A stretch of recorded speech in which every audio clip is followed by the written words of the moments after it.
10th में पास तो almost सब हो जाते हैं, बट उसके बाद शुरू होती है असली लड़ाई। लड़ाई सही स्ट्रीम सिलेक्ट करने की और सही फील्ड में अपना करियर बनाने की। आपको पता है कि मोस्टली स्टूडेंट जिस फील्ड में, जिस स्ट्रीम में 11th और 12th करते हैं, उस फील्ड में अपना करियर नहीं बना पाते। मतलब जिस स्ट्रीम के अंदर 2 साल इन्वेस्ट किए होते हैं, उस फील्ड में काम ही नहीं करते, जिसका इम्पैक्ट ये होता है कि आपको अपना करियर बनाने में बहुत डिफिकल्टीज फेस करनी पड़ती है और हमारे एजुकेशन सिस्टम से विश्वास उठ जाता है। आफ्टर 10th आप लोगों को बेटर करियर अपॉर्चुनिटीज ग्रैब करनी है, तो एक अच्छी स्ट्रीम को सिलेक्ट करना बहुत इंपॉर्टेंट है। हेलो दोस्तों, माय नेम इज गगन वोरा और आज की वीडियो में हम बात करेंगे कि किस तरीके से आप अपने लिए एक अच्छी स्ट्रीम चूज कर सकते हो, बेस्ट स्ट्रीम चूज कर सकते हो, जिससे आपको अपना करियर बनाने में और पढ़ने में बहुत हेल्प मिलेगी। आपको अपनी स्ट्रीम चूज करते हुए कुछ पॉइंट्स का ध्यान रखना है, और अगर आप इन पॉइंट्स का ध्यान रखोगे तो आप एक अच्छे करियर और एक अच्छी स्ट्रीम की तरफ, एक अच्छे फ्यूचर की तरफ जा सकते हो। So let's discuss some points which will help you in choosing best stream for you. First point जो आपको अपनी स्ट्रीम सिलेक्ट करते हुए कंसिडर करना है, वो है आपका इंटरेस्ट। आपने अपनी स्ट्रीम किसी के कहने पे चूज नहीं करनी, आपने अपना खुद का माइंड यूज करना है और अपने इंटरेस्ट के अकॉर्डिंग अपनी स्ट्रीम चूज करनी है। Suppose you found theory interesting, अगर थ्योरी अच्छी लगती है आपको और आपको सोशल स्टडी जैसे सब्जेक्ट पढ़ना अच्छे लगते हैं, so go for the humanities. Okay, और अगर आपको थ्योरी में साइंस पढ़ना पसंद है, तो गो फॉर द मेडिकल साइंसेज, जहां पर अच्छे से थ्योरी पढ़ने को मिल जाएगी आपको। और अगर आपको मेरी तरह प्रैक्टिकल से प्यार है, यानी प्रैक्टिकल लवर हो तुम, तो गो फॉर द कॉमर्स और गो for the non medical sciences, जहां पर आपको भर भर के प्रैक्टिकल मिलेगा। बस यहाँ पर क्या चाहिए कि आपको अपने इंटरेस्ट के साथ साथ अपना 10th क्लास का स्कोर भी देखना है, कि आपका स्कोर भी नॉन मेडिकल साइंस या मेडिकल साइंसेज के अकॉर्डिंग होना चाहिए। सपोज कि आपका स्कोर कम है, बट आपने जिद के चलते किसी स्कूल में जाके मेडिकल साइंस या नॉन मेडिकल साइंस में एडमिशन ले लिया, बट आपका इंटरेस्ट नहीं था, तो वो आपके लिए एक बहुत ही महंगा सौदा साबित हो सकता है। इसीलिए चूज दैट फील्ड या दैट स्ट्रीम जो आपके 10th के स्कोर को भी कॉम्प्लीमेंट करे और आपका इंटरेस्ट भी उसमें प्रॉपर हो। थ्योरी पढ़ना अच्छा लगता है, प्रैक्टिकल पढ़ना अच्छा लगता है, उसके अकॉर्डिंग आगे बढ़ो। तो ये था आपका first point. Next point is family background. आपको अपने फैमिली बैकग्राउंड को भी अपनी स्ट्रीम सिलेक्ट करते हुए ध्यान रखना है। सर फैमिली बैकग्राउंड, अभी तो आप कह रहे थे कि आपने अपने इंटरेस्ट के अकॉर्डिंग स्ट्रीम सिलेक्ट करनी है, और अब आप फैमिली बैकग्राउंड की बात कर रहे हो। हाँ बेटा, आपको फैमिली बैकग्राउंड भी उतना ही कंसिडर करना है जितना आपका इंटरेस्ट है। देखो, आपके इंटरेस्ट में आपकी फैमिली आपको सपोर्ट करेगी, but you also have to look for the family background, क्योंकि बहुत सारे बच्चे ऐसे हैं जिनको अपना इंटरेस्ट पता ही नहीं होता किस फील्ड में है। तो आप अपनी फैमिली बैकग्राउंड कंसिडर करो कि आपकी फैमिली किस एरिया में ज्यादा स्पेशलाइज्ड है, किस एरिया में आपको हेल्प मिलेगी आपके करियर बनाने में। जैसे कि सपोज आपके फादर एक प्रोफेशनल यानी कि सीए, डॉक्टर, लॉयर एक्सेट्रा इन सब में से है, या फिर एक बिजनेसमैन है, तो आपको अकॉर्डिंगली आपका इंटरेस्ट डेवलप करने में हेल्प मिल सकती है। अगर आपके फादर एक सीए है, तो वो आपको, यानी चार्टर्ड अकाउंटेंट है, तो आपको रेलेवेंट फील्ड की इंफॉर्मेशन प्रोवाइड कर सकते हैं।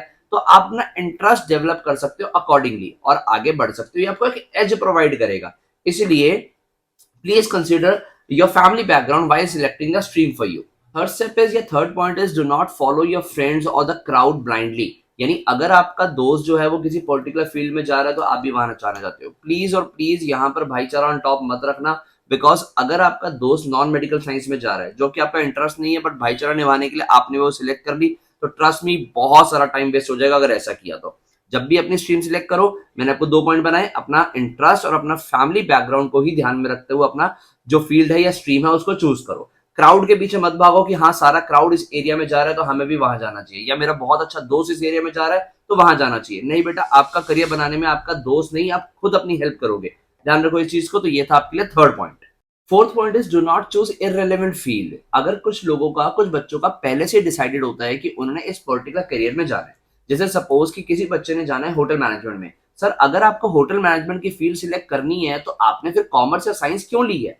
आप ऐसे सब्जेक्ट्स लो जो आपको आपकी पर्टिकुलर फील्ड में जाने के लिए हेल्प करेंगे। यानी अगर आपको होटल मैनेजमेंट में जाना है, तो गो फॉर द ह्यूमैनिटीज, क्योंकि आपको पढ़ाई का बर्डन ज्यादा नहीं लगेगा और आप इजीली अपनी फील्ड को आगे परस्यू कर सकते हो। तो आपको रेलेवेंट फील्ड सिलेक्ट करनी है। अगर आपने प्री डिसाइडेड कर रखा है कि आपने सर सीए में जाना है, ठीक है, यानी चार्टर्ड अकाउंटेंसी करनी है, तो do not go for the science. बहुत सारे बच्चे होते हैं पहले साइंस ले लेते हैं, फिर साइंस 2 साल पढ़ने के बाद स्किप करते हैं, फिर चार्टर्ड अकाउंटेंसी करते हैं। No, don't do that. अगर आपको चार्टर्ड अकाउंटेंसी में जाना है, तो अपना बेस प्लीज कॉमर्स का ही बनाओ 11th-12th में। तो ये भी आपको बहुत ज्यादा हेल्प करेगा कि इररेलेवेंट फील्ड को चूज नहीं करना। पॉइंट्स को, सारे पॉइंट्स को ध्यान से नोट डाउन करते जाओ कि इररेलेवेंट फील्ड्स को चूज नहीं करना, सही फील्ड में ही आपको चूज करना है अपनी स्ट्रीम को। और अब तो न्यू एजुकेशन पॉलिसी के अकॉर्डिंग आप एक ऐसा सब्जेक्ट भी चूज कर सकते हो जिसमें आपको इंटरेस्ट हो। एज इन के सपोज आप ह्यूमैनिटीज पढ़ना चाहते हो, बट ह्यूमैनिटीज के साथ आपको मैथ्स पसंद है, तो आप स्टिल मैथ्स को चूज कर सकते हो विद द ह्यूमैनिटीज। ऐसे ही आप मल्टीपल कॉम्बिनेशन बना सकते हो अपने लिए। न्यू एजुकेशन पॉलिसी में ऐसा प्रोविजन भी आप लोगों के लिए है। The last point is taking expert guidance. अगर आपको अपना इंटरेस्ट डेवलप करने में या फिर आपका फैमिली बैकग्राउंड एजुकेशन से जुड़ा हुआ नहीं है ज्यादा, तो please go and take some expert guidance. आप एक्सपर्ट गाइडेंस के अकॉर्डिंग अपना इंटरेस्ट डेवलप कर सकते हो और जान सकते हो कि कौन सी फील्ड आपके लिए, कौन सी स्ट्रीम आपके लिए बेस्ट रहेगी। देखो, जहां पर भी आप लोगों ने 10th क्लास की क्लासेस ली होंगी, वो लोग आपको बेस्ट गाइड करेंगे कि हाँ बेटा आपका इंटरेस्ट किस में बन सकता है, किस फील्ड में आपको जा सकते हो। अगर 10th क्लास की जहां क्लासेस ली है वहां से आपको गाइडेंस नहीं मिल रही, तो go and get some paid expert advice. ये पेमेंट को take as an advantage, take as an investment which will give return to you in the future. तो प्लीज इसको एक इन्वेस्टमेंट की तरह कंसिडर करना।